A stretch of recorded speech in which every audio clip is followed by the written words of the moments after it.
I am from St. Mary's Church, and I had reached out to the church to look for a ministry to be involved in. And they, of course, have lots of ties in the community and had previously worked with the Brisben Center. And I guess it had been about 5 years since anybody had done any kind of ministry here with the children, and they wanted to know if I'd be interested. My background is with children. I'm an occupational therapist that works in the schools, and I have 5 children of my own. And so it seemed like a really good fit. I started, I guess, back in March, and basically kind of wide open. We wanted to provide just sort of some social emotional support to them and whatever that looked like. So we've kind of let it evolve from, we were doing some homework back in April and May, helping them, and then we'd get them outside. And then over the summer, we did crafts and games and science and stayed outside. And then school started back up again, and we kind of started back with the homework again. And we do get them outside, but we let them kind of dictate what their needs are. Okay. And what kind of support. Sometimes they want me to bring food. Sometimes they want an activity, and then sometimes there's no request, and so we just sort of gauge and read the room. Yeah.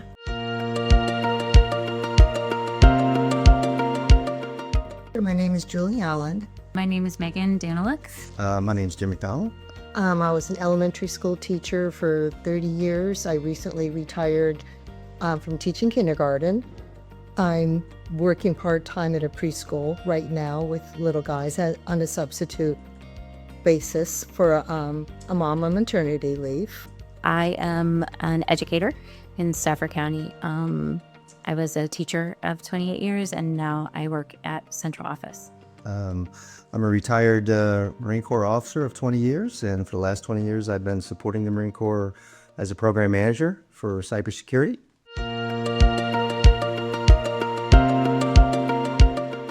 When I first moved down here after college, I was born and raised Catholic, so I went to the church, and I've been going to St. Mary's ever since. I'm a parishioner at St. Mary's, and so I learned of this ministry through them. So my connection to St. Mary's, I've been a parishioner there since 2002. I was born Catholic, raised Catholic, and so that was the next parish we came to when we moved to the Fredericksburg area.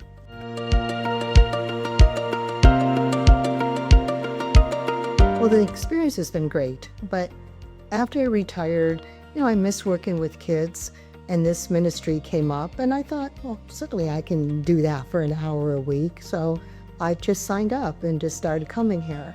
And lately I've been working with one of the moms who really wants to learn English. And it's just been very gratifying. In fact, she just gave me a bracelet. She's so appreciative, and that means a lot to me. It's been wonderful. I have very much enjoyed getting connected with kids again because I was no longer in a classroom. I was really in need of kids' time. And so I feel like this has really been as much of a blessing for me as maybe it is for them, because I get to have that connection with kids. And so I've kind of grown to have this connection with one family in particular. And my wife brought it to me as something we could do extra as a calling for the church. And of course, with 5 kids, we love to work with kids. And it seemed like it would fit us nicely. So we dove in, and we have found that it's been very rewarding.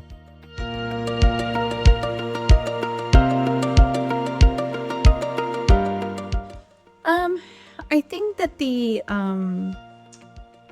homelessness as a title can feel a little isolating. Some of these kids are in middle school, and I know that labels and things like that are hard.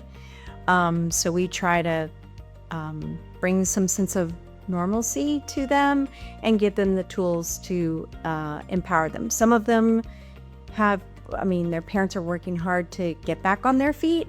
So we're providing like I said, the homework help when the parents can't be there, and that's helping them. Like they're coming back with grades, they're coming back to show us with test scores, and but then sometimes participation in things like poster contest. One little girl wanted to do it, but the parents couldn't afford to buy the materials to make the poster, so we brought the poster materials, and they all entered their posters in the poster contest. So the provision of supplies, gave them all notebooks and pens at the beginning of the year. The provision of that social emotional support, sometimes the tutoring, but we don't call ourselves tutors necessarily. But it does impact them, but we like to give them the confidence that they're good little humans, because they are good little humans, and that they can get good grades, and they can, that kind of thing. I don't know if they have all the resources here. It seems like the shelter's providing as much as they can. I think that they are learning, and people come in to help, and they seem to have a good attitude. And you need to have a good attitude in order to learn. I would say that the family that I'm working with, I am amazed with how excited to learn, and just how fast they're learning. I get to do some work with one of the daughters in math, and her problem solving is amazing. So I really haven't seen any challenges that way, I guess. More that she's English as a second language, so there's more of just learning the language than anything else. I don't see too many kids here that don't come off as very smart. Some of the older middle school girls that are out here are clearly very intelligent. They come back with homework that's way above what I would expect, and the younger kids seem to be right in line. I mean, they understand. They go through it. To explain something to them, they accept it, and they learn it, and they move on.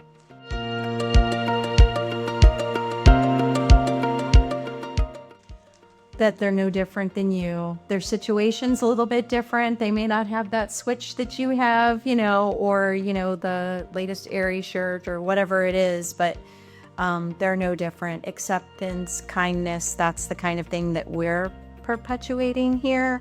And we're hoping that other children, pick that up from them, but also,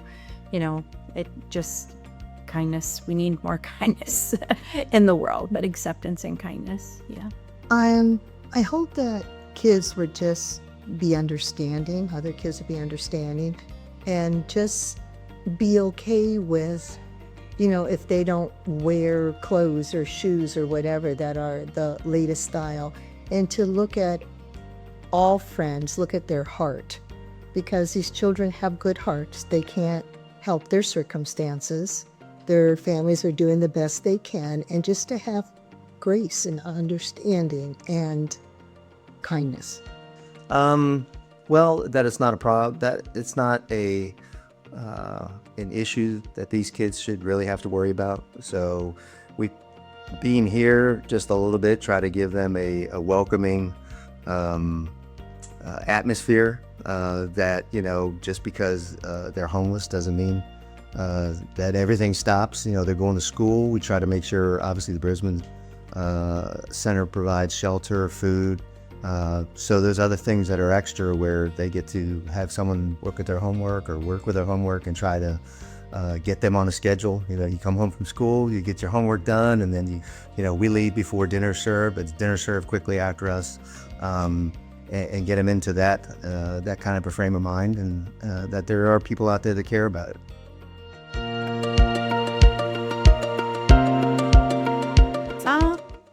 I think that there's a lot of teachers that are kind of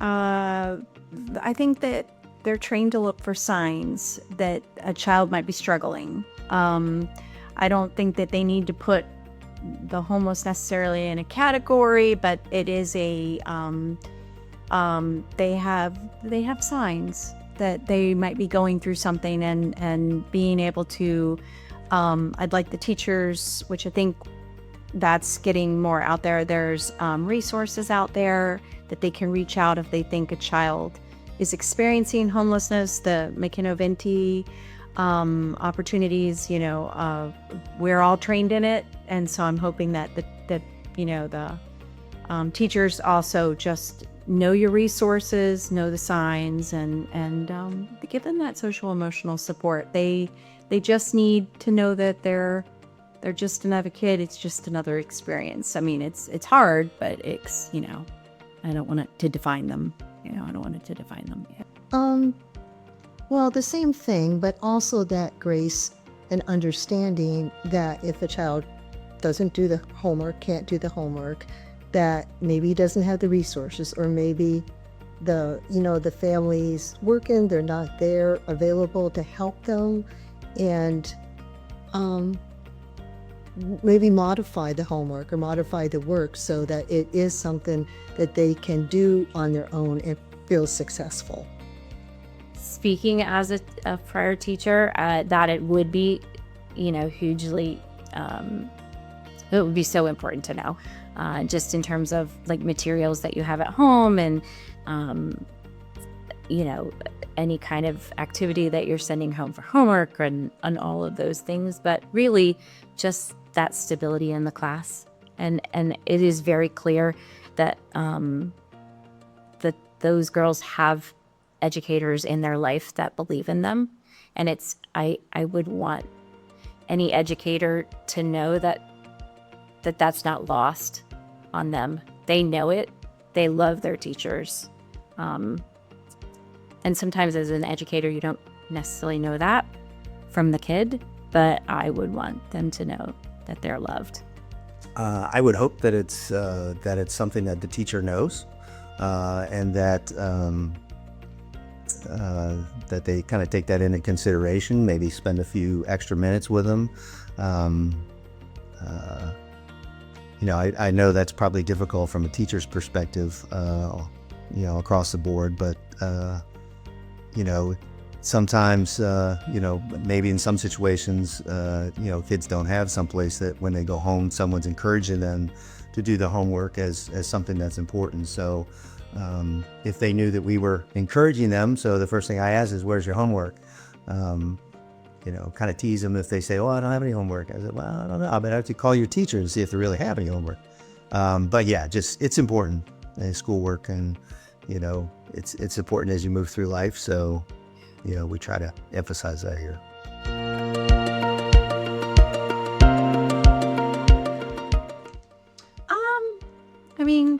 I guess find the adults that you feel safe talking to about it. Adults do have the resources. You don't have to do it alone. Kids, especially those middle schoolers, we see it in there.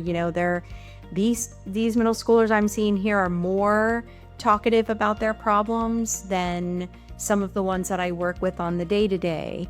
Maybe it's their circumstances make them more vulnerable or more honest, but they know they don't have to do it alone, and they just, like you see, they come running over, they're hugging, they're whatever.